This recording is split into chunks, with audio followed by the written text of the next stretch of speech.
Don't let mom hurt us again. The black girl pleaded. What the billionaire did next shocked all. Hello everyone. Before we begin today's story, I have a small favor to ask. Please hit subscribe and turn on the notification bell so you never miss our channel's new videos. It's quick, free, and the best way to support us in bringing you more dramatic stories. Your support means the world to us. Where are you watching from? Drop your city or country in the comments below. Thank you very much. Now, let's dive into today's incredible story. It was a cold, rainy evening when Anna stood at the edge of the street, clutching her little brother tightly in her arms. The rain soaked her thin jacket, and her shoes were barely holding together. She had been waiting at the bus stop for over an hour, hoping for a miracle. Her mother was at home, drunk again, and Anna knew what was coming. Her mother's anger was always unpredictable, and tonight, it had been worse than usual. Anna's heart raced as she stared down the street, her eyes searching for any sign of help. She had no one to turn to, no one except herself. That was when the sleek black car pulled up in front of her. The windows rolled down slowly, revealing a man in a suit, his face stern but somehow kind. "Are you okay?" he asked, his voice surprisingly gentle for someone who appeared so detached. Anna hesitated, then nodded, clutching her brother even tighter. "I'm just waiting for the bus," she said quietly, not wanting to explain her situation to a stranger. The man studied her for a moment before speaking again. "You don't look like you're just waiting for a bus. You look like you've been through a lot. Where are you going?" Anna swallowed hard. She didn't want to get into it, but she also didn't know what else to do. I don't know. I just need to get away," she whispered, her voice trembling. The man's eyes softened. "Get in the car. I'll take you somewhere safe." It wasn't a request. It was an offer, one that seemed too good to be true. Anna stood frozen for a moment, unsure of what to do. She had always been told never to trust strangers, but in that moment, with her heart racing in her brother's quiet sobs in her ear, she felt like she had no choice. Slowly, she opened the door and climbed into the back seat. The man didn't ask any more questions. He just drove, the sound of the engine humming beneath the quiet tension of the car. As they drove through the rain-soaked streets, Anna tried to steady her breathing, still unsure of what was happening. Was this really happening? Would she be safe? And most importantly, could this stranger really help them? She looked at him in the rearview mirror. He didn't seem like the kind of person who would hurt her, but she had been wrong before. The car finally came to a stop in front of a tall, impressive building, nothing like the rundown apartments she was used to. "This is where you'll stay for now," the man said, turning to face her. "I'll make sure you're taken care of." Anna's eyes widened as she took in the sight of the luxurious building. It seemed so far removed from the world she knew, a world filled with pain and neglect. "But I can't stay here," she said, her voice shaking. "I don't belong here." The man smiled gently. "Everyone deserves a chance. Don't worry. You'll be safe here." He opened the door for her, and she stepped out into the cold, her heart racing. This was it, the beginning of something she had never imagined, something that might change everything. As she looked up at the towering building, a tiny spark of hope flickered in her chest. Could this billionaire really change her life? Could he help her escape the nightmare she had been living? And as the door closed behind her, Anna felt the weight of the decision she had just made. She had trusted him, and now, she would have to see where this trust would lead. Anna sat quietly in the back seat of the sleek black car, still unsure of what had just happened. She had never been inside a car like this, let alone in a vehicle that could take her so far away from the chaos she knew. The rain continued to fall heavily outside, the wipers on the windshield working tirelessly to clear the view. Her little brother was asleep, curled up against her side, his small body shivering slightly in the cold air. The man, who had simply introduced himself as Mr. Caldwell, drove with calm precision, his face unreadable as he focused on the road ahead. Anna had never been one to trust strangers, but there was something in his eyes, something that made her feel like maybe, just maybe, he wasn't going to hurt them. After all, he had offered help when no one else had. It was hard for her to comprehend how quickly her life had changed.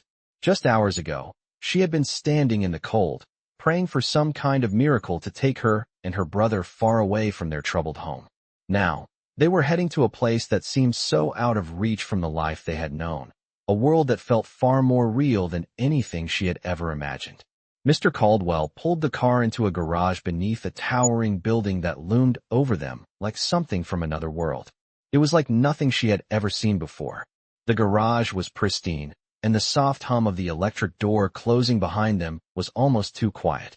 She followed him into the elevator, still clutching her brother tightly. She didn't know where they were going or what was going to happen next, but part of her felt like she had stepped into a dream, something that seemed impossible.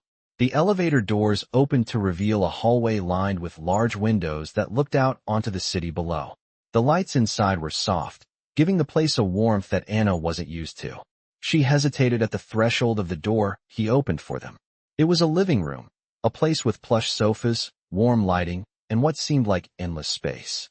She felt small, out of place, as if she didn't belong. But then she thought about her brother, who was already looking around with wide eyes, taking in everything with wonder. Mr. Caldwell led them inside. He didn't speak much, just gave them time to take everything in. "You're safe here," he finally said, his voice soft but firm. "I'll make sure you both are taken care of. Just take your time to get comfortable." Anna wanted to believe him.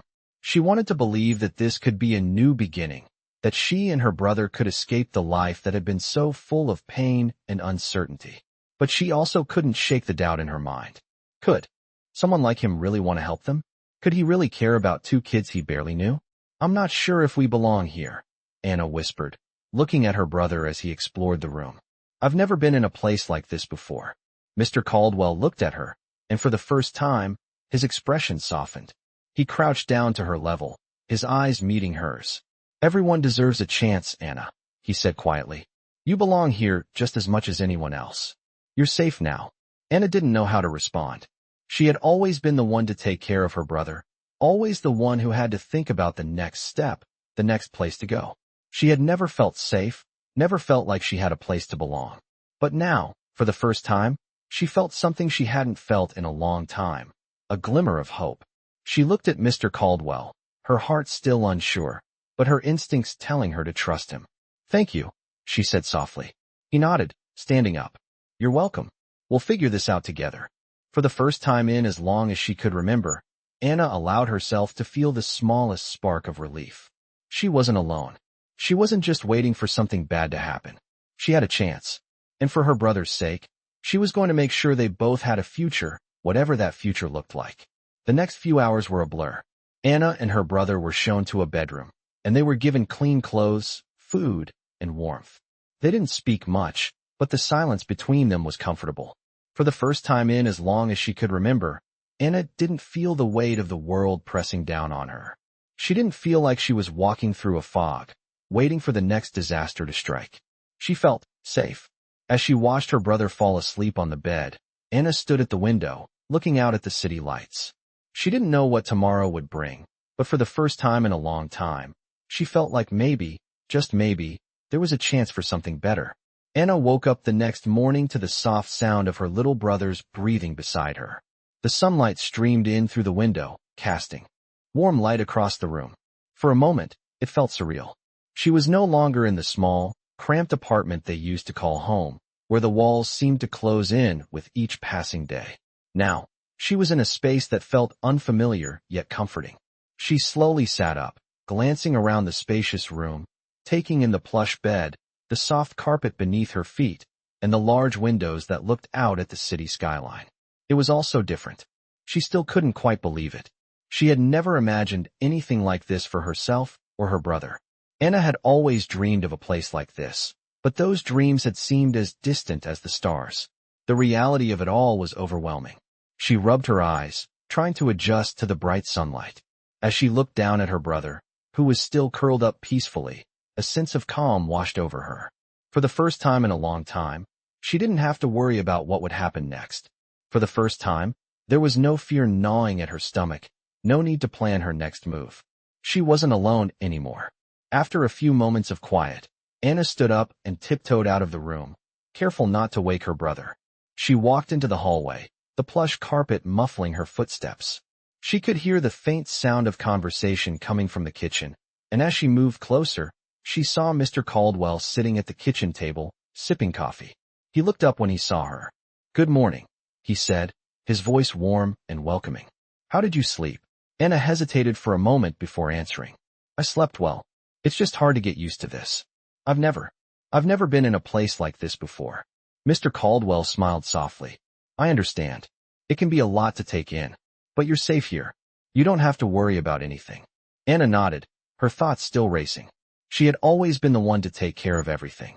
She was the one who had to make sure they had food to eat, that her brother was taken care of, that they had a roof over their heads. But now, she was in a place where she didn't have to worry about that. It was a strange feeling. Thank you, she said quietly. Mr. Caldwell set his coffee mug down and stood up. I think it's time we start talking about your future. You and your brother deserve the chance to have a better life. Anna's heart skipped a beat at his words. She hadn't expected him to say that. It was a relief, but it also brought up 1,000 questions. What did a better life mean for someone like her? Could she really have a chance to go to school, to have a future beyond the struggle she had known? Mr. Caldwell seemed to sense her unease. I know it's a lot to process, he said, his voice gentle. But I promise you, I'll do everything I can to help you both. You've been through so much already, and I want to make sure you have every opportunity moving forward. Anna felt a lump form in her throat. She wanted to believe him, but part of her was afraid to. She had been let down before. She had seen people make promises they never kept. She had seen the way the world treated people like her and her brother, like they didn't matter. But this time, something was different. Mr. Caldwell wasn't just making empty promises. He was offering something real, something that Anna had only dreamed of. Thank you, she said again, her voice barely above a whisper. I don't know what to say. You don't have to say anything right now, Mr. Caldwell replied. Just know that you're not alone anymore. We'll figure this out together. Anna smiled, feeling a sense of hope she hadn't allowed herself to feel in years. She had been so focused on surviving, on keeping her brother safe, that she had forgotten what it felt like to have hope for something more. Maybe, just maybe, this was the start of something new. The day passed slowly, with Anna and her brother adjusting to their new surroundings. They explored the apartment, which felt more like a home than anything they had ever known. Anna found herself laughing at the little things, a new toy her brother found in one of the drawers, the way he jumped on the couch, pretending it was a trampoline. She couldn't help but smile at his joy. As evening came, Mr. Caldwell invited them to dinner in the spacious dining room. They ate together, and although Anna was still uncertain about everything, she felt a warmth she hadn't expected. It wasn't just the food or the comfort of the space. It was the feeling of being seen, of being treated like they mattered. It was something Anna had never experienced before. As the night came to a close, Anna stood at the window again, looking out at the city lights. Her mind was still spinning with everything that had happened. This was the life she had always dreamed of, but it felt like it was happening to someone else. She wasn't sure what the future held, but for the first time in a long time, she felt like there might be a chance for her and her brother. They had a new beginning now, and Anna was determined to make the most of it. Anna woke up the next morning to the soft sound of her little brother's breathing beside her. The sunlight streamed in through the window, casting warm light across the room. For a moment, it felt surreal. She was no longer in the small, cramped apartment they used to call home, where the walls seemed to close in with each passing day. Now, she was in a space that felt unfamiliar yet comforting. She slowly sat up, glancing around the spacious room, taking in the plush bed, the soft carpet beneath her feet, and the large windows that looked out at the city skyline. It was all so different. She still couldn't quite believe it. She had never imagined anything like this for herself or her brother. Anna had always dreamed of a place like this, but those dreams had seemed as distant as the stars. The reality of it all was overwhelming. She rubbed her eyes, trying to adjust to the bright sunlight. As she looked down at her brother, who was still curled up peacefully, a sense of calm washed over her. For the first time in a long time, she didn't have to worry about what would happen next. For the first time, there was no fear gnawing at her stomach, no need to plan her next move. She wasn't alone anymore. After a few moments of quiet, Anna stood up and tiptoed out of the room, careful not to wake her brother. She walked into the hallway, the plush carpet muffling her footsteps. She could hear the faint sound of conversation coming from the kitchen, and as she moved closer, she saw Mr. Caldwell sitting at the kitchen table, sipping coffee. He looked up when he saw her. "Good morning," he said, his voice warm and welcoming. "How did you sleep?" Anna hesitated for a moment before answering. I slept well. It's just hard to get used to this. I've never been in a place like this before. Mr. Caldwell smiled softly. I understand. It can be a lot to take in.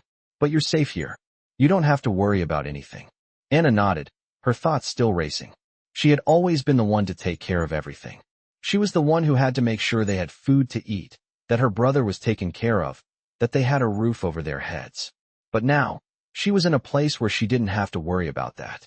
It was a strange feeling. Thank you, she said quietly. Mr. Caldwell set his coffee mug down and stood up. I think it's time we start talking about your future. You and your brother deserve the chance to have a better life. Anna's heart skipped a beat at his words. She hadn't expected him to say that. It was a relief, but it also brought up 1,000 questions. What did a better life mean for someone like her? Could she really have a chance to go to school, to have a future beyond the struggle she had known?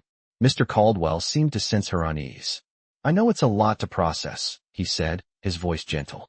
But I promise you, I'll do everything I can to help you both. You've been through so much already, and I want to make sure you have every opportunity moving forward. Anna felt a lump form in her throat. She wanted to believe him, but part of her was afraid to. She had been let down before. She had seen people make promises they never kept. She had seen the way the world treated people like her and her brother, like they didn't matter. But this time, something was different. Mr. Caldwell wasn't just making empty promises. He was offering something real, something that Anna had only dreamed of. Thank you, she said again, her voice barely above a whisper. I don't know what to say. You don't have to say anything right now, Mr. Caldwell replied. Just know that you're not alone anymore. We'll figure this out together. Anna smiled, feeling a sense of hope she hadn't allowed herself to feel in years.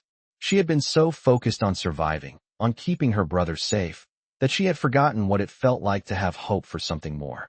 Maybe, just maybe, this was the start of something new. The day passed slowly, with Anna and her brother adjusting to their new surroundings. They explored the apartment, which felt more like a home than anything they had ever known. Anna found herself laughing at the little things, a new toy her brother found in one of the drawers, the way he jumped on the couch, pretending it was a trampoline.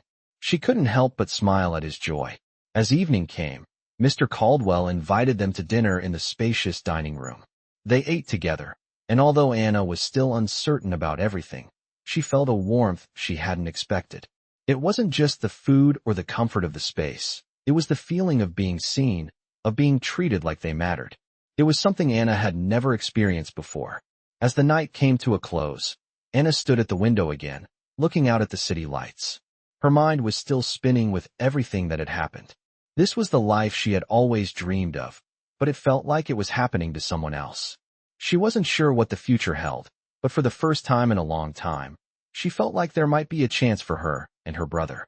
They had a new beginning now, and Anna was determined to make the most of it. I woke up to the sound of the soft hum of the city outside the windows of the apartment. The sunlight was still faint, casting gentle rays that filtered through the blinds. I lay there for a moment, unsure of whether to get up, but the weight of what had happened over the past few days lingered in my mind. Anna and her little brother, Elijah, had been here for almost a week now, and the more I thought about it, the more I felt like their presence was shifting something inside of me.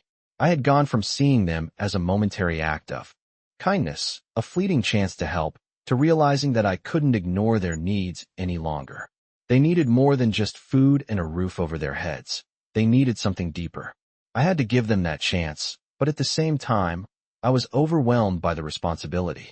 I hadn't expected this to become my new reality, but here I was, standing on the edge of something bigger than myself. I couldn't deny it anymore. They had become a part of my life. And now, as their temporary guardian, I had to make sure I didn't fail them. I turned over in bed, looking toward the small room where they were staying. The sound of Anna's quiet voice filtered through the walls. She had been up early every morning, taking care of Elijah, getting him ready for the day. She wasn't just a little girl anymore. She had a strength I couldn't fully comprehend. I pushed myself up and walked down the hall, my footsteps soft on the wooden floors. I knocked gently on their door before opening it. Anna was sitting on the bed with Elijah in her arms, both of them looking out the window. When she saw me, she smiled. "Good morning," she said softly, her voice still tinged with sleep. "Morning, Anna," I replied, stepping into the room. She shifted slightly so I could sit next to her. Elijah stirred in her arms but didn't wake. I was thinking about something. I began, my voice hesitant. She turned her head toward me, waiting. How would you feel about going to school? I think it could be a good place for you to make new friends. Learn more. It might help you feel a little more like things are normal again. I watched her face closely for her reaction. She hesitated for a moment, then nodded slowly. I've never been to school before, she said quietly. I always had to stay home with Mom. But I think I'd like to try. Her words hit me harder than I expected. She hadn't been given the opportunity to just be a kid. Her whole life had been defined by survival, by taking care of her brother and watching over a mother who had lost herself in her own struggles. I reached out and gently touched her shoulder. I'll make sure everything is taken care of. I'll be there for you every step of the way. Anna's eyes met mine, and for a moment, I saw something in her expression that caught me off guard. It was hope, a quiet, cautious hope, but it was there. She didn't fully trust me yet, but I could see that she was starting to believe that maybe, just maybe, this could be the start of something better. The days that followed were a blur of paperwork, phone calls, and setting things up. Anna was enrolled in a nearby school, and I made sure she had everything she needed. It wasn't easy. There were some hurdles, a few skeptical looks from the staff, and a lot of questions about how we could make it work. But through it all, Anna remained determined. She hadn't been to a school before, but she was ready to face it. The first day came, and we walked to the school together. Elijah was with us, clinging to Anna's side as usual. He didn't understand what was happening, but he trusted her completely. Anna walked confidently, even though I could tell she was nervous. Her grip on my hand tightened just a little as we stood outside the school gates. I'll be okay, right? She asked softly, looking up at me with wide eyes. I nodded, smiling. You will be. You're stronger than you think. I could see the uncertainty in her eyes, but I could also see the courage that was slowly growing within her. We walked through the gates together, and I stayed with her until she was settled in her classroom. I wanted to make sure she knew that this wasn't just a temporary fix, that this was her chance at something better. I left with a heavy heart, but a part of me felt proud. She was taking that first step. Later that evening, when I picked her up, there was a different look on her face. She was still quiet, but there was something in her eyes that wasn't there before.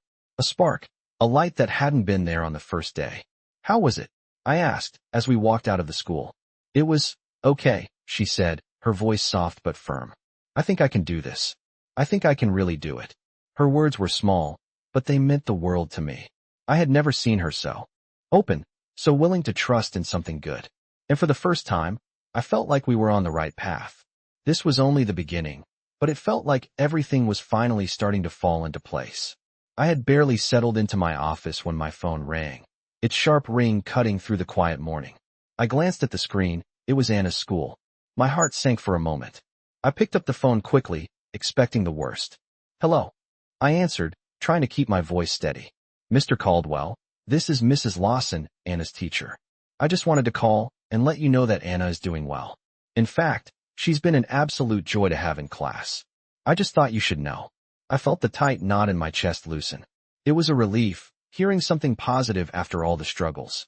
That's wonderful to hear, I said, smiling as I leaned back in my chair. I'm so glad she's adjusting. Mrs. Lawson continued. I just wanted to let you know that Anna has been extremely engaged in class today. She seems to be thriving in this environment. It's clear that she's a bright and determined girl. You've done a great job with her. I was caught off guard by the compliment, but I pushed it aside. Thank you. I'll make sure to tell her how proud I am of her, I replied. We exchanged a few more pleasantries before I hung up, a smile tugging at my lips. As the day went on, I couldn't shake the warmth that had spread through me after hearing those words about Anna. It was the first time in weeks that I felt like I had made the right decision.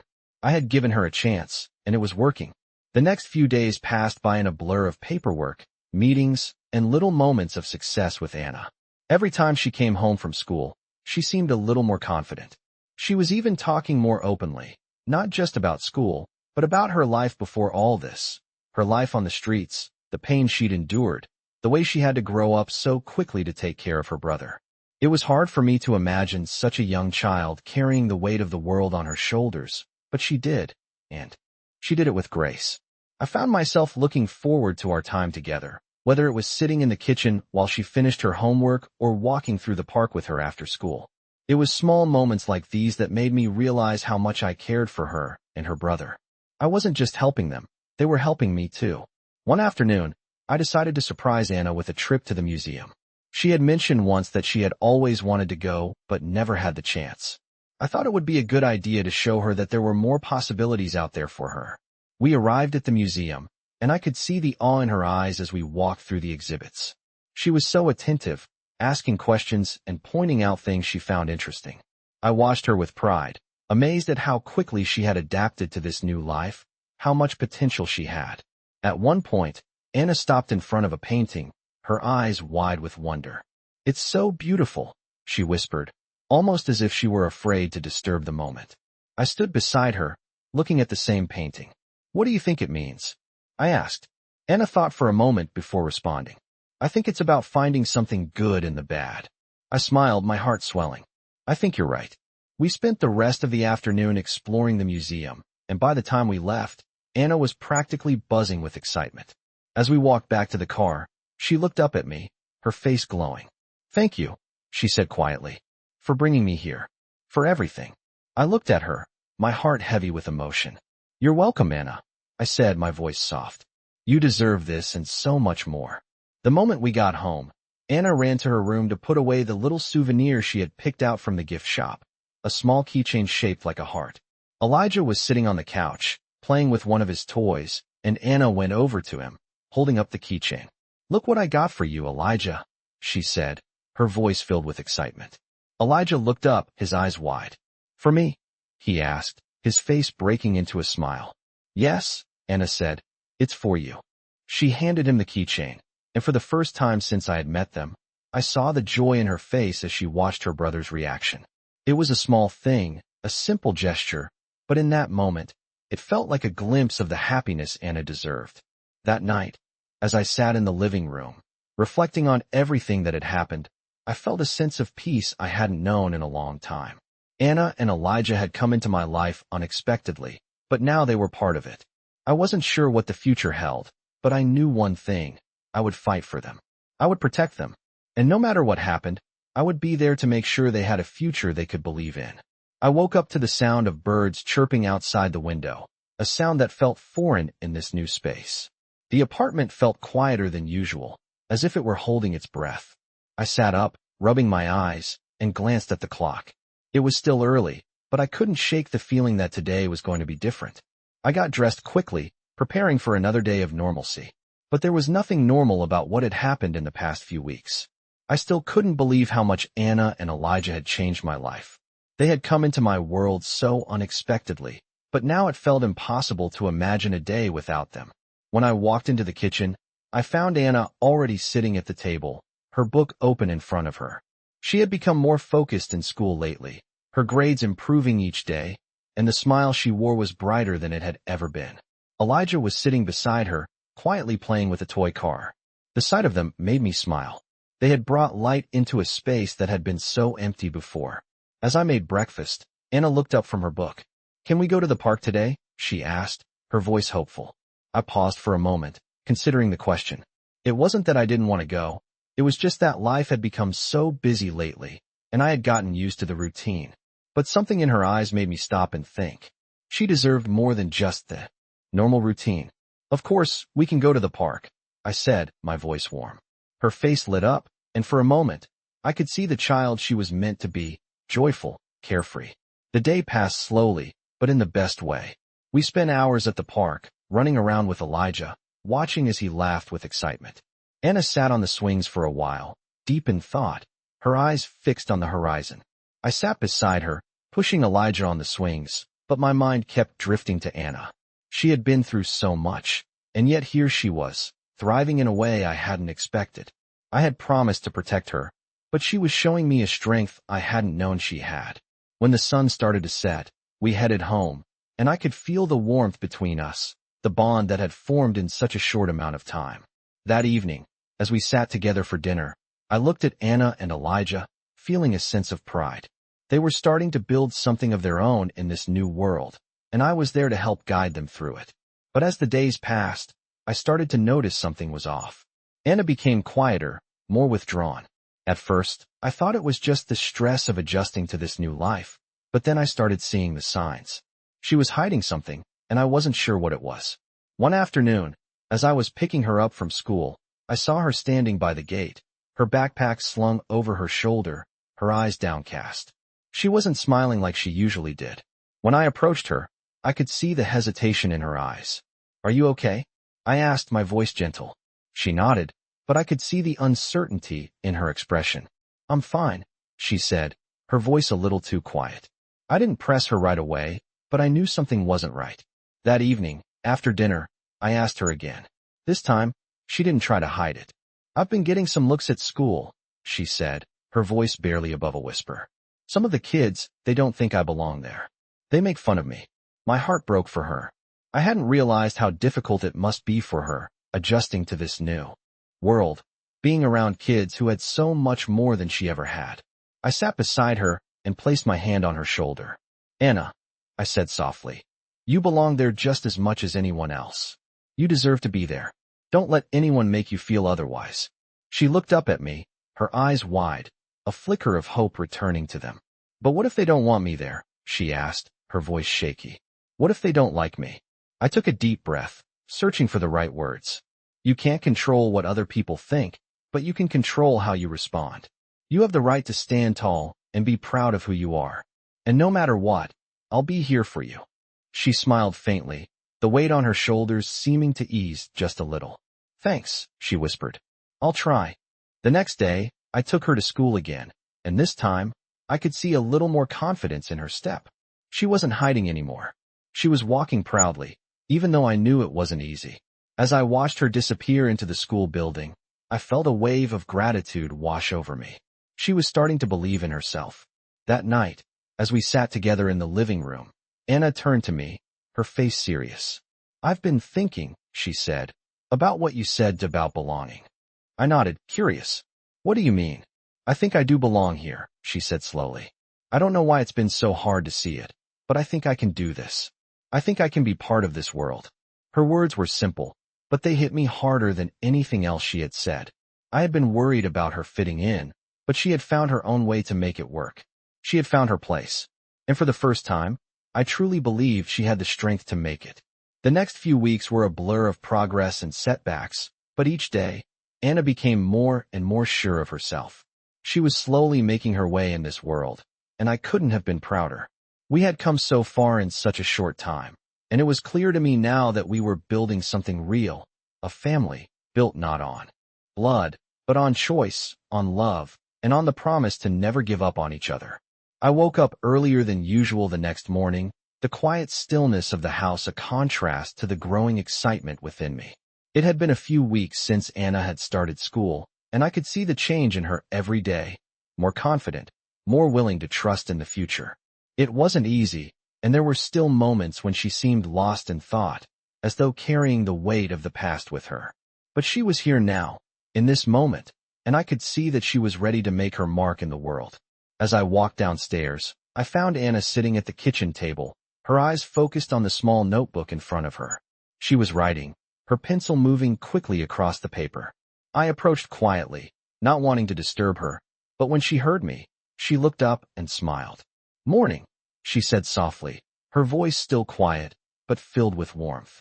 "Morning, Anna," I replied, sitting down across from her. "What are you working on?" She hesitated for a moment, then pushed the notebook toward me. "It's something for school," she said. "It's a story we're supposed to write about what we want to be when we grow up." I took the notebook in my hands and glanced down at her writing. It was a simple, heartfelt story. She spoke about wanting to be a teacher, someone who could help others the way she had been helped. She even mentioned how she wanted to make sure no one felt left behind, how she wanted to be the person who could make a difference in someone's life. My heart swelled with pride. "I think that's a beautiful story, Anna," I said, looking up at her. "You're going to make a great teacher one day." She smiled, her cheeks flushing with a mix of surprise and shyness. "You really think so?" she asked. I nodded. "I know so." She seemed to sit a little straighter, her confidence growing just a bit more with each word I spoke. It was moments like these that reminded me why I was doing this, to give her the chance to be more than what she had been forced to be. I wasn't just giving her a roof over her head. I was giving her the chance to dream. Later that afternoon, after school, Anna came to me with something new. "I've been thinking," she said, looking a little nervous, "about what you said about fitting in." She paused, as if weighing her words carefully. "I want to try and make some friends. I know it's hard, but I want to really try. I want to belong." I could see the effort it took for her to say those words. She had spent so much of her life trying to stay under the radar, trying to keep her head down to avoid being hurt. The fact that she was willing to try and trust others again filled me with a sense of hope. "Anna, you don't have to do it all at once," I said gently, "but I believe in you.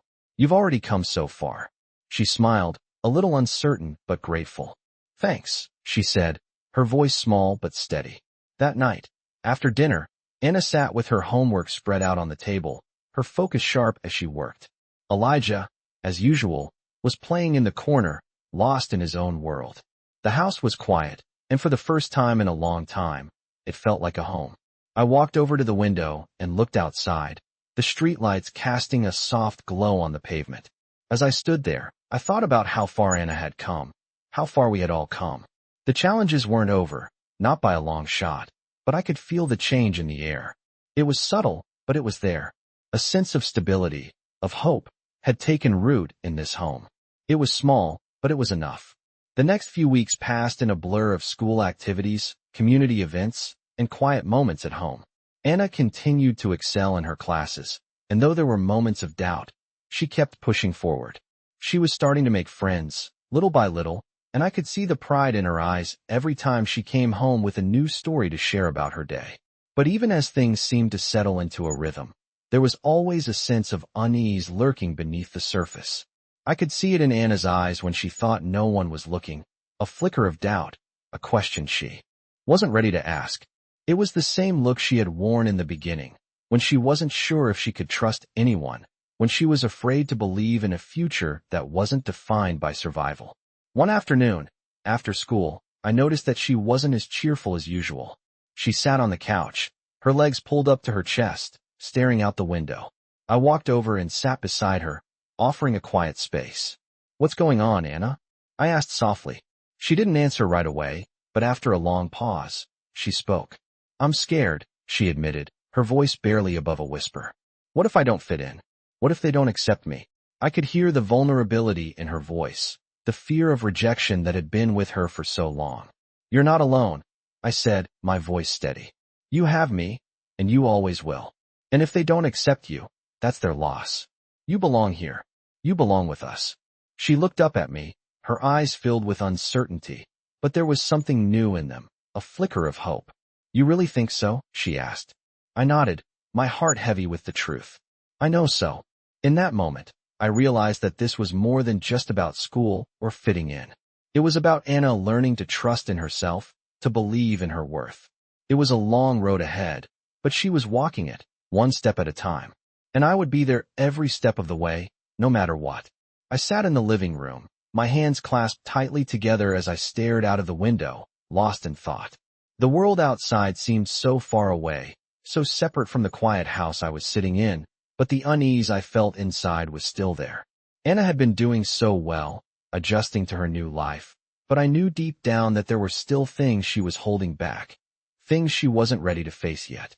I knew the past couldn't be left behind so easily. It wasn't just her past, but Elijah's too.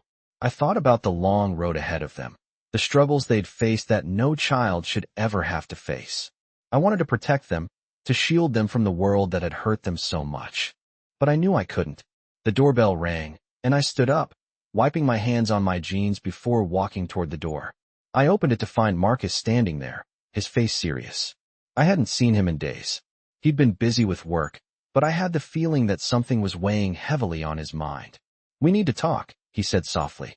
I nodded and stepped aside to let him in. "What's going on?" I asked as we both sat down in the living room. He seemed hesitant, choosing his words carefully. "I've been thinking about Anna and Elijah," he began. "They're not just kids we're helping. They're a part of this family now, and I don't think I can just sit back and watch anymore." I looked at him, surprised. I had always seen Marcus as someone who was focused on his work, someone who believed in keeping things separate. But now, he was speaking like a father. I hadn't realized until that moment just how much he'd changed, just how deeply this situation had affected him. I know it's not easy, I said, my voice quiet. But we're doing the right thing. They need us. He nodded, but his expression remained serious. It's not just about giving them a roof over their heads. They need stability.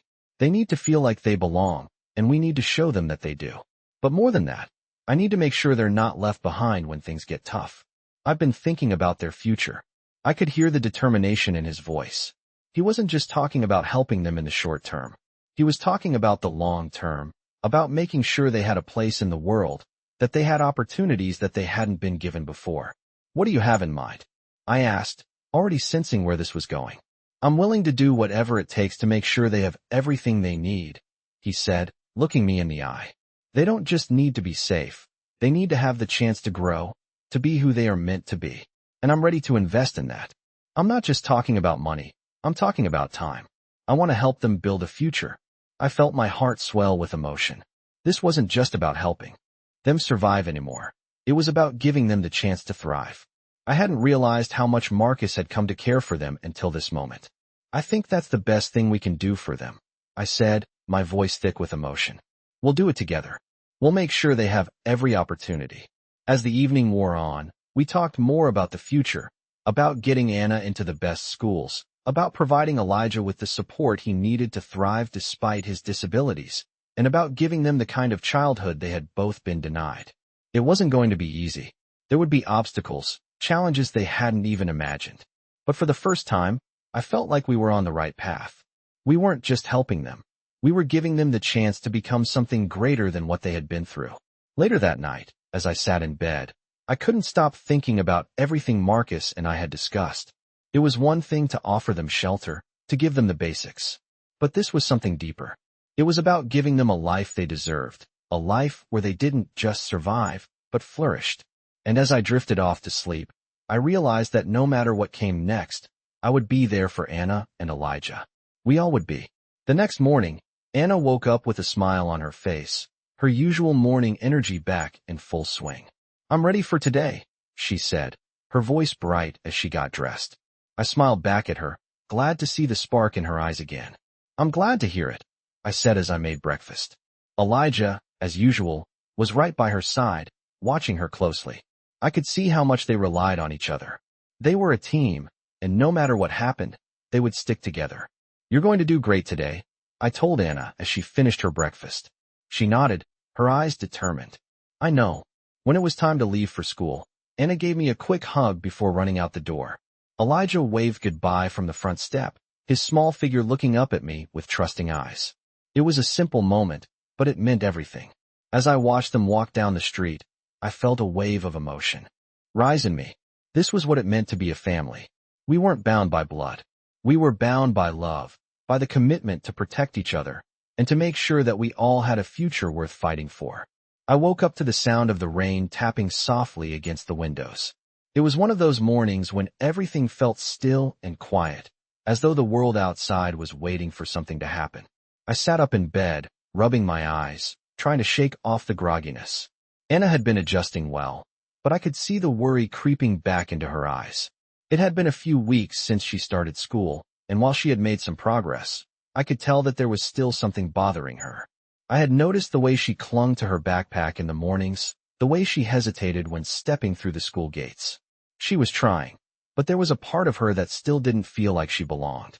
It was hard to watch, but as I sat there, I realized that I wasn't the only one who was struggling. We were all learning, all adjusting to this new life. It wasn't just Anna who needed to find her place, it was all of us.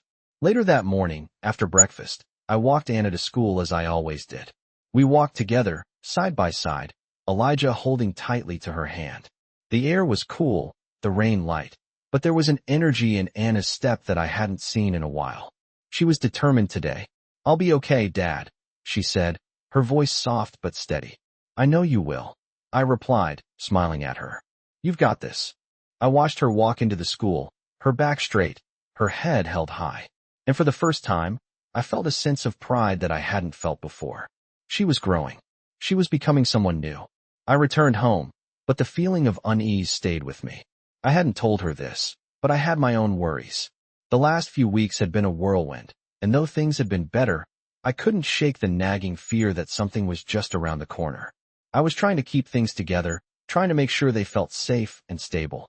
But there was always the fear that something could go wrong. That afternoon, as I was sorting through some papers, my phone rang. I glanced at the screen and saw that it was Anna's school. My heart skipped a beat. I picked up the phone, my voice trembling slightly. "Hello, Mr. Caldwell," the voice on the other end said.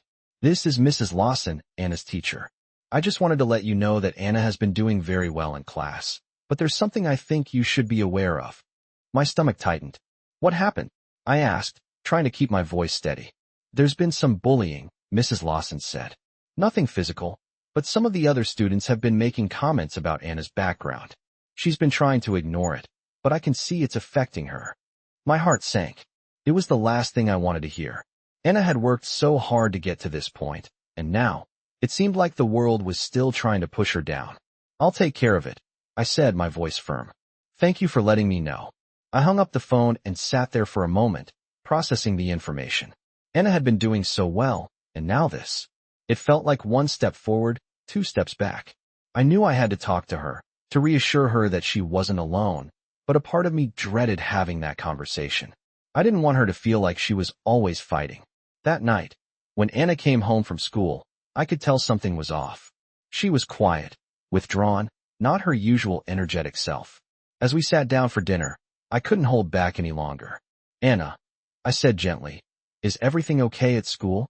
She looked up at me, her eyes wide, her hands fiddling with the edges of her napkin.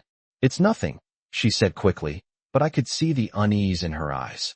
I wasn't going to let it slide. "Anna," I said softly, "you can tell me anything. I know it's been hard, but you don't have to carry this alone." She hesitated, then finally spoke. "Some of the kids at school, they say things. About where I come from. About how I don't belong." My heart broke for her. "Anna, you do belong," I said, my voice filled with emotion. "You belong here with us. And if anyone tries to make you feel otherwise, they're wrong." She didn't answer right away, but I could see the tears welling up in her eyes. I reached across the table and took her hand in mine. "You are strong, Anna. You're stronger than you realize. And I'll always be here for you, no matter what." The tears fell then, but Anna didn't try to hide them. She let them fall, her shoulders shaking slightly. I stood up and walked around the table, pulling her into a hug. "It's okay," I whispered. "We'll get through this. Together." We stayed like that for a long time, just holding each other. And in that moment, I realized that no matter what obstacles lay ahead, we would face them as a family. The next day, Anna returned to school with a new resolve in her step. She was quiet, but there was a strength in her that I hadn't seen before. I knew it wasn't going to be easy, but I also knew that she had the power to overcome this. She didn't need to be perfect. She just needed to keep going, to keep believing in herself. And I would be there, every step of the way. I woke up to the sound of a faint knock on the door. It was early, too early for anyone to be here, but I got up and walked down the hallway, my feet barely making a sound on the cold floor. When I opened the door, I found Anna standing there, her eyes wide and filled with worry. I could see the hesitance in her expression, something that had been there for days now, something I hadn't quite been able to address. "Can I talk to you?" she asked softly, her voice trembling just a little. I nodded, stepping aside to let her in. "Of course," I said, trying to keep my voice steady despite the growing sense of concern in my chest. She stepped inside, her shoulders tense, her hands clutching the straps of her backpack tightly. We walked into the living room, and I motioned for her to sit on the couch. Elijah was still asleep, curled up under the blanket in his room, but Anna wasn't herself today. I sat beside her, waiting for her to speak, but she seemed unsure of where to start. After a long silence, she spoke in a low voice. "I think I'm ready to tell you something." Her words caught me off guard. I had been waiting for this moment, waiting for her to open up about what had been bothering her, but I hadn't expected it to come so suddenly. "What is it, Anna?" I asked gently, my hand resting on the arm of the couch. She looked down at her lap, her fingers twisting nervously around the fabric of her shirt. "I'm scared," she said, her voice barely above a whisper. "I'm scared that all of this, the new school, the new life, it's too much for me. What if I mess up? What if I can't do it?" Her words hit me hard, and I could feel my chest tighten with empathy. She had been carrying this weight all along, trying to put on a brave face, but inside, she was struggling. I reached out and took her hand in mine. "Anna," I said softly, "you don't have to be perfect. You don't have to have everything figured out right now. You've already done so much just by getting to this point. And no matter what happens, you're not alone in this. We're a team." Her eyes met mine, and for a moment, I could see the uncertainty in them begin to fade. But then, as quickly as it had appeared, the fear came rushing back. "But what if it's not enough?" she asked, her voice cracking. "What if I can't keep up? What if they never really accept me?" I could feel the tears welling up in my own eyes as I looked at her. This wasn't just about school or fitting in. It was about Anna learning to believe in herself, about learning to trust that she was worthy of love and belonging, no matter where she came from. "You are enough, Anna," I said firmly, my voice steady despite the emotion that threatened to overwhelm me. "You've already shown more strength than most people ever will. And if anyone ever makes you feel like you don't belong, it's them who are wrong. You belong here. You belong with us." For the first time in days, I saw a small glimmer of hope in her eyes. It wasn't much, but it was enough to make me believe that she was starting to believe in herself. She squeezed my hand and nodded slowly. "I'll try," she whispered. I smiled, feeling a weight lift off my shoulders. "That's all I ask." The next morning, Anna woke up early, her usual energy back in full force. There was still a quietness to her, a certain wariness that I knew would take time to undo, but there was also something else, a determination to keep moving forward. As we ate breakfast, she spoke about her plans for the day, her voice more animated than I'd heard it in weeks. I could see that she was trying to let go of her fears, to step into this new life with the courage I knew she had deep down. After breakfast, I walked her to school.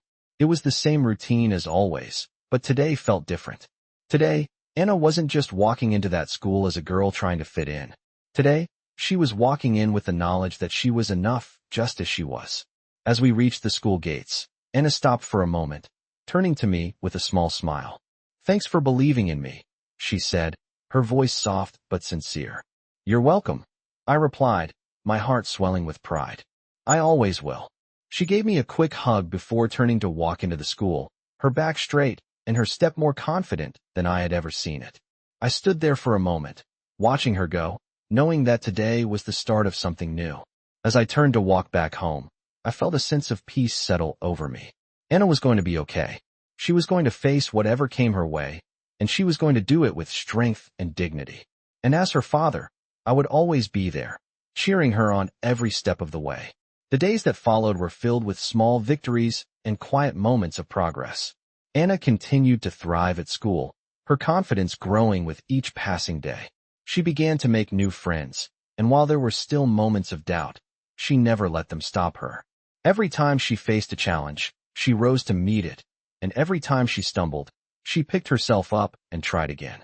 It was like watching a flower bloom after a long, hard winter. And as I watched her, I realized that I wasn't just protecting her anymore, I was learning from her.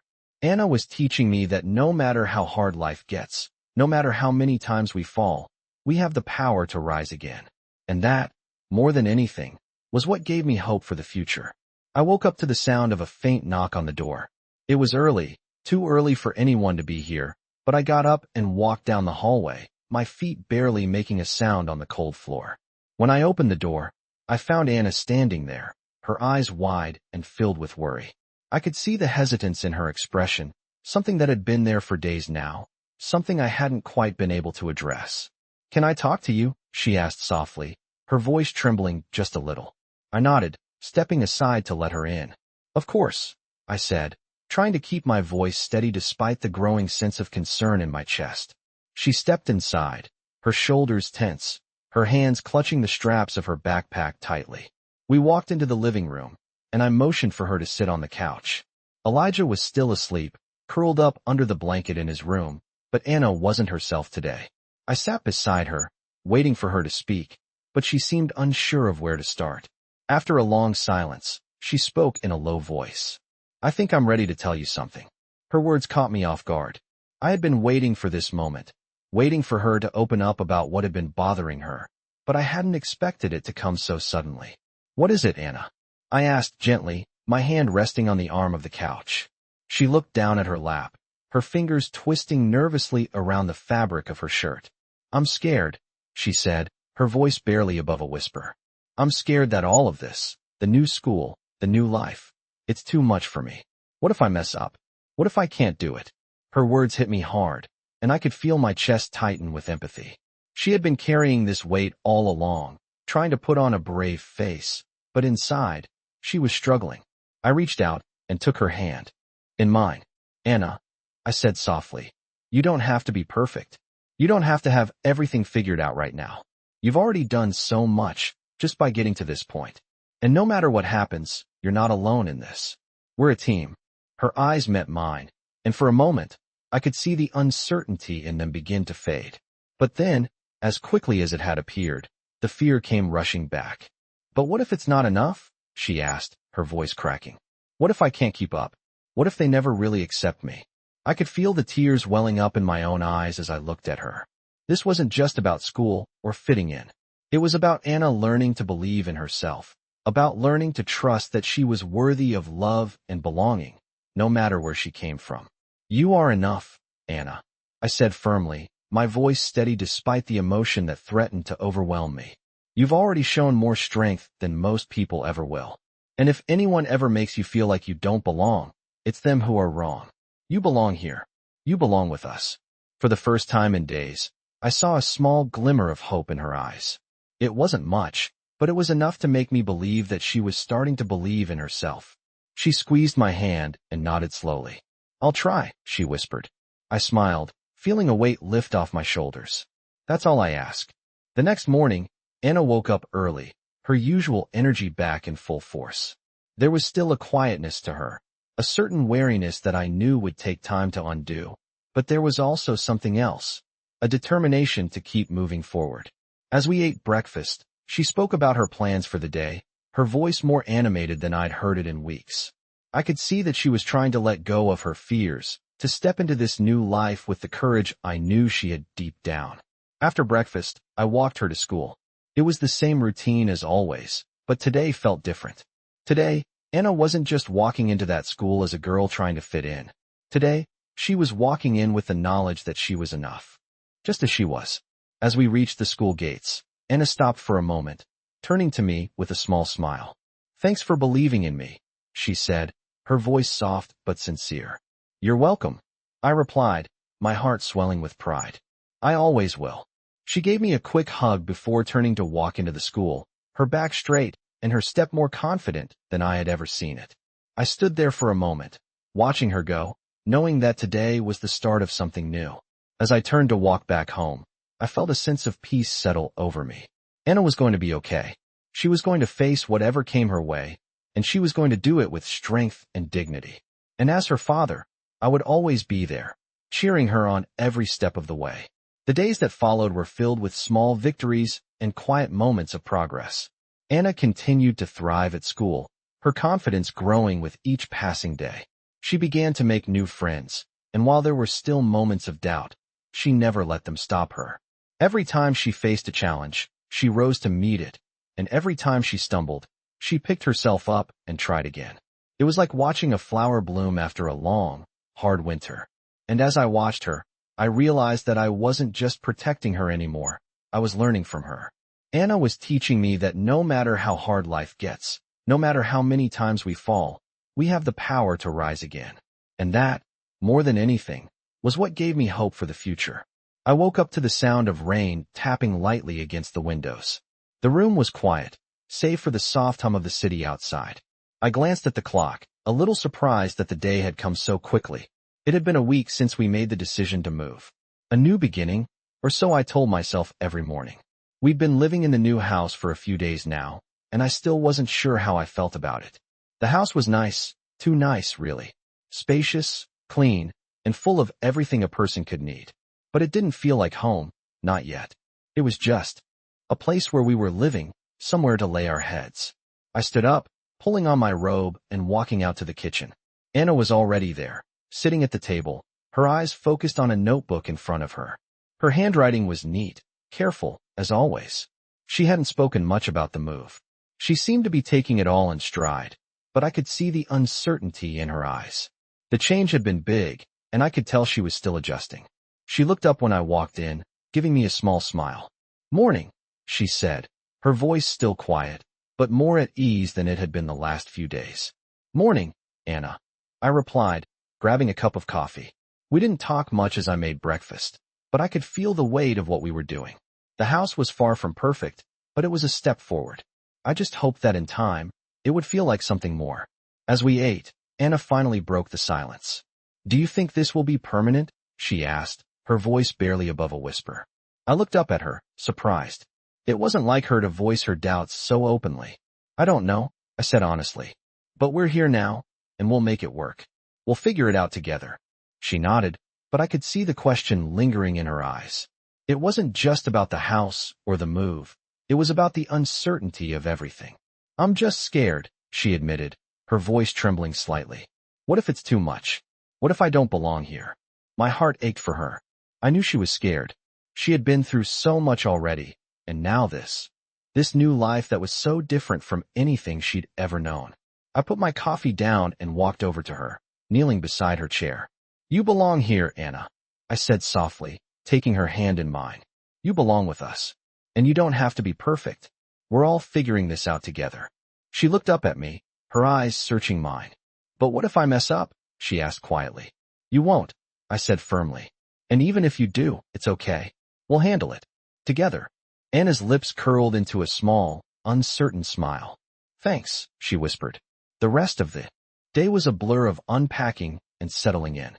We moved some of the boxes into the rooms, rearranged furniture, and did our best to make the place feel like home. As the evening came, the house was still quiet. The walls were bare, the floors empty, but there was a certain peace in the air. It wasn't much, but it was a start. We sat down to dinner, the three of us.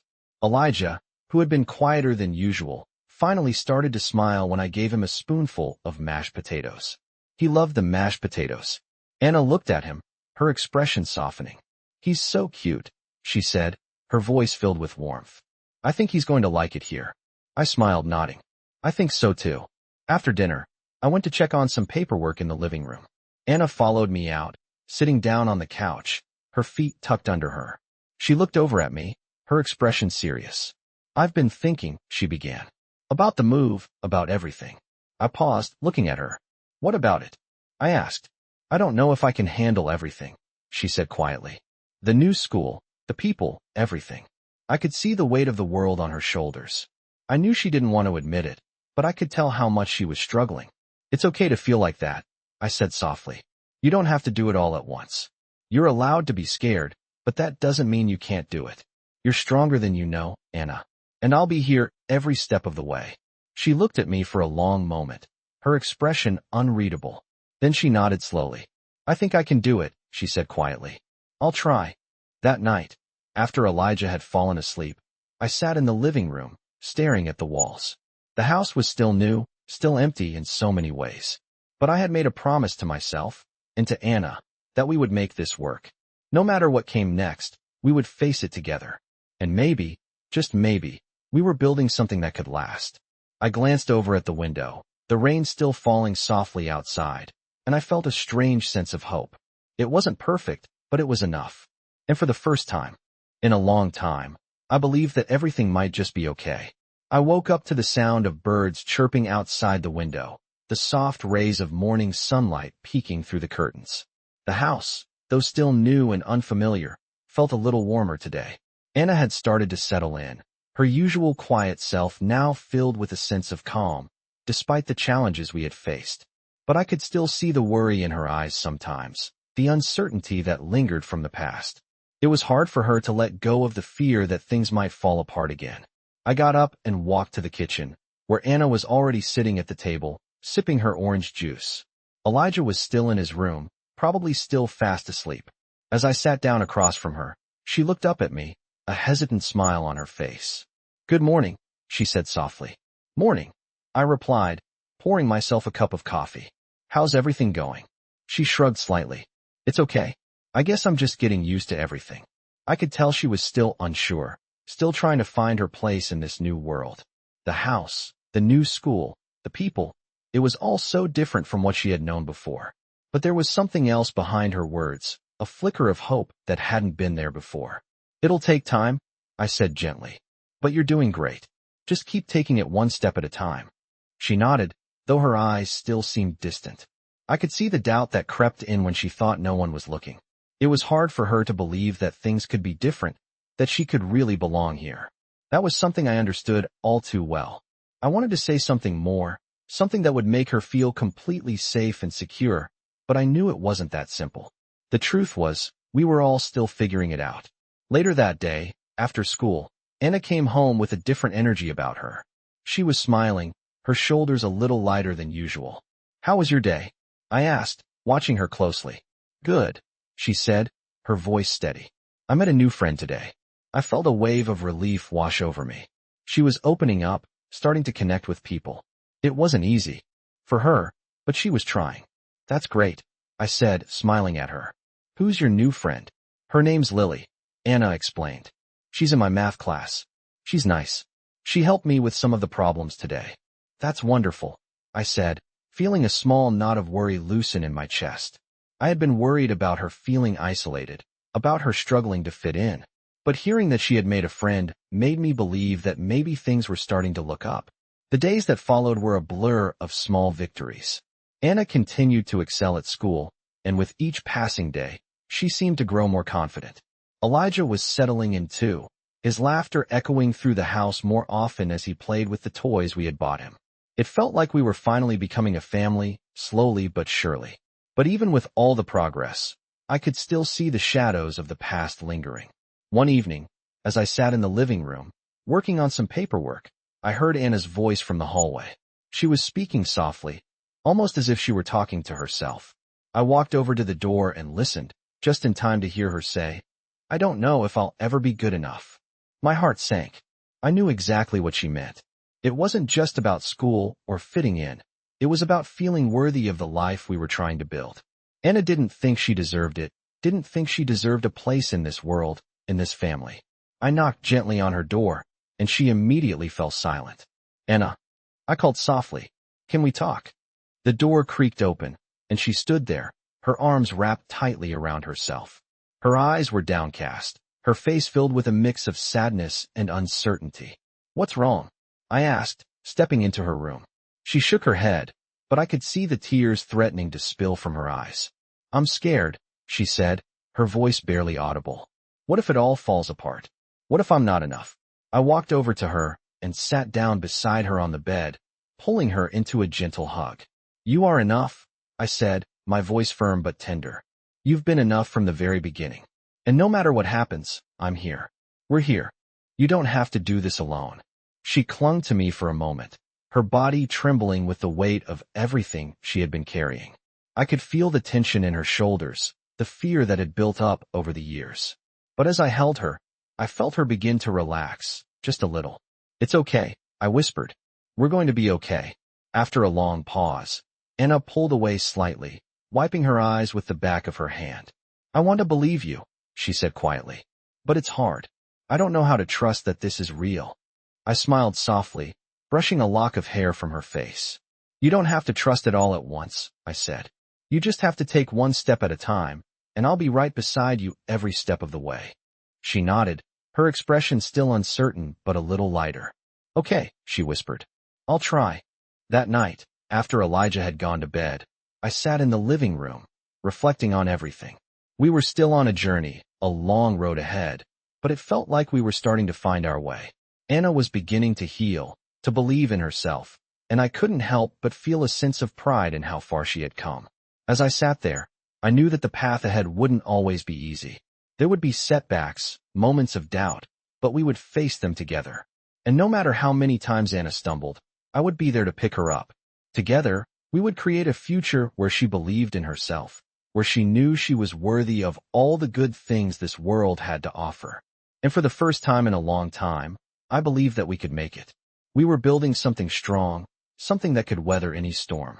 I woke up to the sound of the birds outside the window and the faint hum of the city in the distance. The morning sun filtered softly through the blinds, casting a gentle glow across the room. It was a new day, and for the first time in a long while, I felt a sense of calm.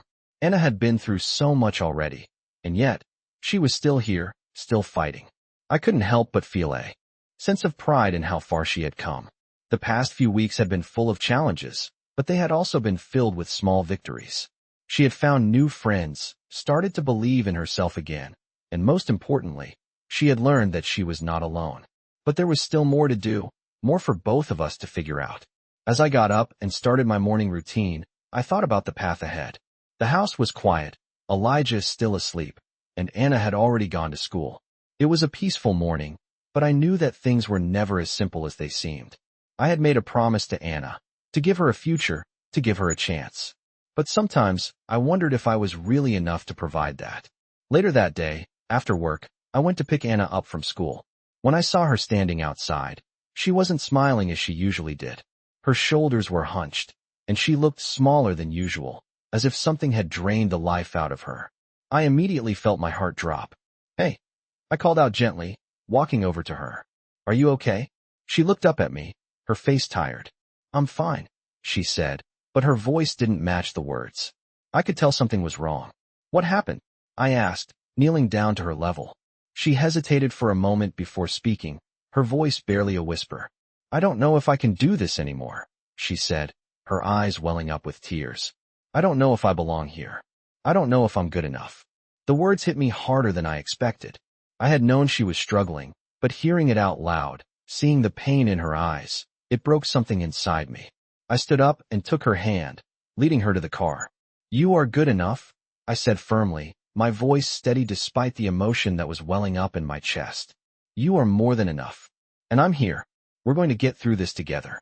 We sat in silence for a few minutes, the car still, the only sound coming from the soft hum of the engine. I could feel the weight of her fears pressing down on me, but I couldn't let her see that. I had to be strong for her. "You don't have to do this alone," I continued, my voice calm but firm. "I'm right here, and I'm not going anywhere. You're going to make it. You've already come so far." Anna looked at me, her eyes filled with doubt, but there was something in them that made me believe she was starting to believe in herself again. She took a deep breath and nodded. "I'll try," she whispered. The drive home was quiet, but it felt different now. There was an unspoken understanding between us, a sense that we were on the same side. That evening, we spent time together, cooking dinner, talking about the little things. Elijah was full of energy, and Anna, though still quieter than usual, seemed more at ease.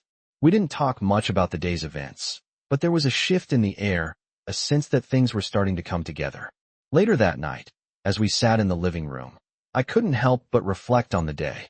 Anna was still uncertain, still battling her fears, but she had taken another step forward. She was starting to see that she didn't have to be perfect, that she didn't have to carry the weight of the world on her shoulders alone. She had me, and she had Elijah. We were family now, and nothing was going to change that. But as I sat there, I knew that the road ahead would still be challenging. There would be moments of doubt, moments where we both felt like we were too far from where we needed to be. But I believed in us. I believed in Anna, in her strength, in her resilience. And I knew, no matter what happened, we would face it together. As I got ready for bed, I looked at Anna, who had already gone to her room. The house was still new, still unfamiliar, but it was starting to feel like a home. I went to bed that night with a sense of peace, knowing that we were making progress. It wasn't perfect, but it was enough. We were enough. And I would make sure Anna knew that every single day. She was going to be okay, I thought, and that was all that mattered. I woke up to the sound of Elijah's laughter coming from the living room. It was a rare sound in the mornings, but today, it felt different. There was a lightness in the air, a sense that something had shifted.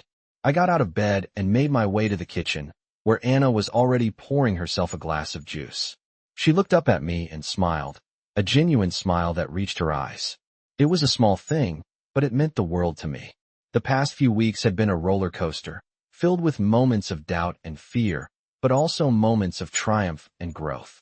Anna had made progress, and so had I. We were finding our way.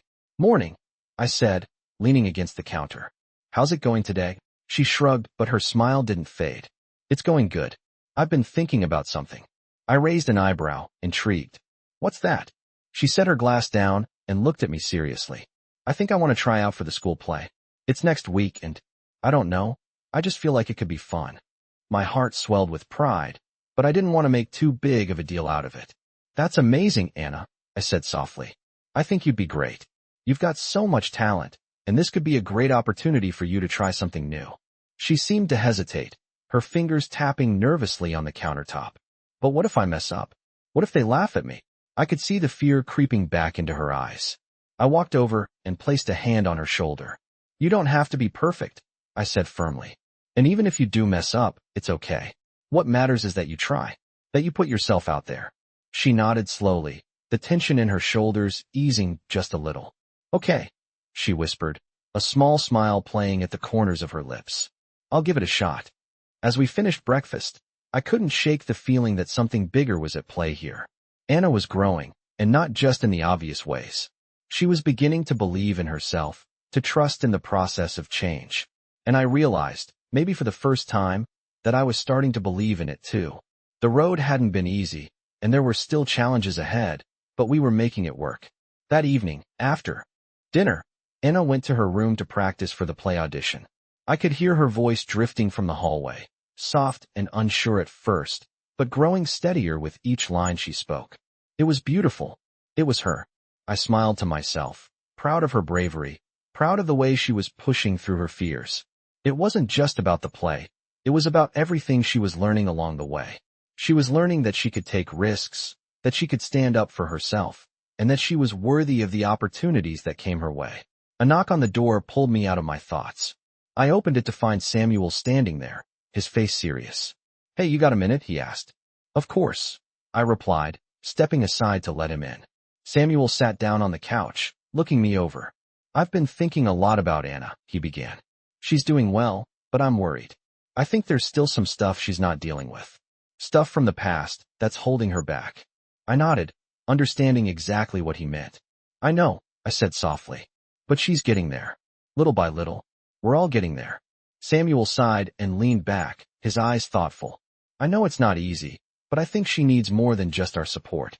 She needs to know that she can trust herself, that she doesn't have to carry all of this alone. I sat down next to him, feeling the weight of his words. I know, I said again, but I think she's starting to see that. Every day, she's taking another step forward. I can see it in her. She's beginning to trust herself. Samuel looked at me, his gaze steady. Just make sure you're there for her, he said quietly. Make sure she knows that no matter what, she's not alone. I will, I promised. I won't let her face this alone. The next morning, after a quick breakfast, Anna was ready to go to school. She seemed more confident today, a little lighter in her step. I drove her to school, the usual quiet morning routine now filled with a sense of anticipation. You're going to do great at the audition, I told her, glancing over at her as we stopped at a red light. I know it's scary, but I believe in you. She smiled, her eyes sparkling just a little. Thanks, Dad, she said softly. I'm nervous, but I'm excited too. I think it's going to be fun. I smiled back, feeling a sense of pride fill my chest. As she stepped out of the car and walked toward the school entrance, I watched her for a moment, her confidence growing with each step she took. She was becoming the person she was always meant to be, and I couldn't be prouder. Later that afternoon, Anna came home with a wide smile on her face. I made it, she said, her voice full of excitement. I got a part in the play. I couldn't help but grin, standing up to hug her. I knew you would, I said, my voice thick with emotion. I'm so proud of you. As we pulled away from the hug, Anna looked up at me, her face beaming. It feels good, she said, her voice filled with a quiet pride. It feels like I finally belong here. And in that moment, I realized that she did. She belonged. And no matter where life took us next, I knew that we were on the right path. Together, I woke up to the soft sound of Elijah laughing in the living room. It was a sound I had come to cherish in the mornings, a reminder that despite everything we had been through, there was still joy in our lives. As I stretched and made my way downstairs, I found Anna sitting at the kitchen table, her notebook open in front of her, her fingers lightly tapping the pen against the page. She looked up when I entered, offering a small but genuine smile. Good morning, I said, pouring myself a cup of coffee. Good morning, she replied, her voice a little softer than usual. She had come a long way since we first moved here, but I could still sense the weight of the past lingering in her eyes. She was still figuring out how to let go of the fear that had shaped so much of her life. I sat down across from her, watching as she nervously twirled the pen in her fingers. "How are you feeling about the play?"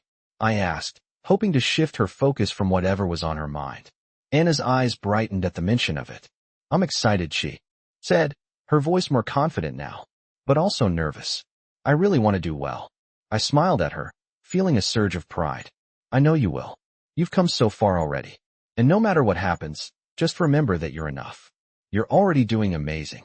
She nodded, though I could still see the doubt lingering in her eyes. She had come a long way, but the road ahead was still full of challenges. Later that afternoon, I dropped Anna off at school, watching as she walked toward the entrance with a determined look on her face. She had become more confident lately, but I knew the anxiety about fitting in and belonging still weighed heavily on her. I gave her a quick wave and drove off, letting her face the day on her own. As I turned the corner, my phone buzzed in my pocket. I pulled over to check the message. It was from Samuel. "Can we talk later?" it read. I sighed, unsure of what was coming. Samuel had been a quiet presence in our lives, but lately, he had seemed more distant. I hadn't heard much from him since our conversation about Anna's future. I typed a quick response. "Of course, when works for you." Moments later, he replied, "How about tonight? I'll be at the house around 7. I put the phone down, my mind racing. What could he possibly want to discuss now? That evening, Samuel arrived right on time. He looked a little different, more tired, his expression serious. We sat down in the living room, the familiar quiet settling between us. "What's going on?" I asked, trying to read his face. He shifted in his seat, his hands clasped tightly in his lap. "I've been thinking," he began, his voice hesitant, "about Anna, and about everything she's been through." "I know," I said, nodding. "It's been a lot for her. But she's strong. She's adjusting." Samuel looked at me, his gaze intense. "It's not just about her adjusting. I've been thinking about the future, about what we're setting her up for." My heart skipped a beat. "What do you mean?" I asked, a growing unease settling in my chest. "I'm not sure this is the best place for her," he said slowly. "Not the house, but the situation. I think we might be underestimating what she needs." I frowned, trying to process his words. "She's doing better. She's making friends. She's excited about the play. She's moving forward. I'm not saying she's not. But what happens after the play? After she's done with the next thing?" Samuel's words were cutting through me. "What are you getting at?" I asked, my voice thick with emotion. "She's been through a lot. More than we can even imagine. But it's not just about giving her opportunities. It's about giving her the right kind of support. Real, lasting support." I stared at him, struggling to understand. "What are you suggesting?" He paused before answering. "I think she needs more than just us. She needs therapy. She needs someone who can help her process everything she's been through." My heart sank. I knew it was true, but the idea of putting Anna in therapy felt like another wall being built between us. "We've been doing our best," I said softly, my voice almost pleading. "She's been through so much already. I just don't want her to feel like she's not enough." Samuel leaned forward, his expression softening. "She's more than enough. But this is about giving her the tools she needs to heal, the tools to thrive." I looked down at my hands, trying to steady my breath. "I don't know if I can do that," I whispered. "I don't know if I can give her what she needs." Samuel reached out, placing a hand on mine. "You don't have to do it alone," he said quietly. "You've done more than enough already. But sometimes, we all need a little extra help." I didn't say anything for a long moment. His words were sinking in, but they felt like a weight I wasn't sure I was ready to carry.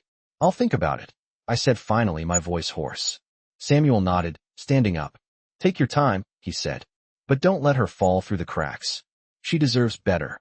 After he left, I sat in the quiet of the house, reflecting on everything. Anna had come so far, but there was still so much ahead. I knew Samuel was right. She needed more than just love. She needed the right support to help her heal, to truly move on from everything she had endured.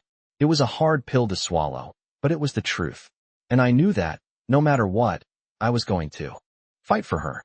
I was going to do everything I could to help her. No matter how long it took, no matter how hard it was. We were in this together. And that meant everything. I woke up early the next morning, the soft glow of the sun barely making its way through the blinds. The house was still quiet, but it felt different now. There was a sense of peace in the air, an unspoken understanding that, No matter what, we had made it this far. I got up and walked to the kitchen, where Anna was already sitting at the table, her head bent over a notebook. She was still adjusting, still finding her way, but there was a confidence in her movements now that hadn't been there before. She was becoming the person I always knew she could be. "Morning," I said softly as I poured myself a cup of coffee. "Morning," she replied, her voice steady. "How's it going today?" I asked, sitting down across from her. She shrugged, but there was a light in her eyes that I hadn't seen before. "Better. I feel, I don't know, more like myself." I smiled, my heart swelling with pride. She had come so far. It wasn't just about her success in school or making friends. It was about her finding her voice, her confidence, and her belief in herself. "I'm proud of you, Anna," I said quietly. "I'm proud of everything you've done." She met my gaze, her eyes shining with something I hadn't seen in a long time. "Hope." "Thanks, Dad," she whispered, her voice thick with emotion. "I don't think I could have done it without you." I didn't say anything. I didn't need to. She already knew. Later that day, after school, Anna had another breakthrough. She came home with a flyer in her hand for a community event, a talent show, where local kids could showcase their skills. Anna had always been hesitant to share her talent, especially with strangers, but this time, she was different. "I want to enter the talent show," she said, her voice full of excitement. "I want to perform." I felt a lump form in my throat as I looked at her, standing there with such determination in her eyes. "I think that's a great idea," I said, my voice thick with emotion. "You've got so much talent, Anna. You should share it with the world." She smiled, the weight of her past struggles slowly lifting as she took this next step forward. The talent show was a few weeks away, and in that time, Anna practiced tirelessly. I watched her from the sidelines, always amazed at how much she had grown. She no longer hesitated, no longer doubted herself. Each time she sang, danced, or recited lines, there was a confidence in her that had once seemed so out of reach. As the night of the talent show approached, I could see the nerves in her eyes, but there was something else too, a quiet strength that hadn't been there before. She had worked hard, and now it was her time to shine. On the night of the talent show, I sat in the front row, my heart pounding with anticipation. The lights dimmed, and the performers began to take the stage. Anna was the last one to go, and as she stepped out, the audience fell silent. For a moment, she stood there, the spotlight shining down on her, the microphone in her hand. She looked out at the crowd, her eyes scanning the room, and then, with a deep breath, she began to perform. Her voice was steady, strong, and full of emotion. The room was still, captivated by her presence. I could see the confidence she had built over the past few months pouring out of her. She wasn't just performing. She was sharing a piece of herself with the world. As she finished her performance, the room erupted into applause. The sound was deafening, and for a moment, I couldn't hear anything but the roar of the crowd. Anna stood there, her chest rising and falling with every breath, a look of shock and disbelief on her face. She had done it. She had faced her fears and stepped into the spotlight, and the world had embraced her. As I stood up to join the applause, I saw her look over at me. Her eyes met mine, and I saw something in them that I had never seen before. Pure, unbridled joy. She had done it. And in that moment, I realized something. We weren't just surviving anymore. We were living. We were thriving. And it wasn't just Anna. It was all of us. We had made it through the darkness, through the doubts and fears, and now we were standing in the light together. After the show, as we walked out of the building, Anna turned to me, her smile so wide it lit up the whole night. "I did it," she said, her voice filled with wonder. "I can't believe I actually did it." "I knew you would," I said, my voice thick with emotion. "You were amazing." She looked at me, her eyes filled with something deeper now, gratitude. "Thank you, Dad, for believing in me." I pulled her into a hug, holding her tight. "I'll always believe in you, Anna. Always." And as we stood there, in that moment, I knew that this was just the beginning. There would be more challenges ahead, more obstacles to overcome, but we were ready. Together, we could face anything. And for the first time, I felt like we had a future. A real future, full of hope and possibility.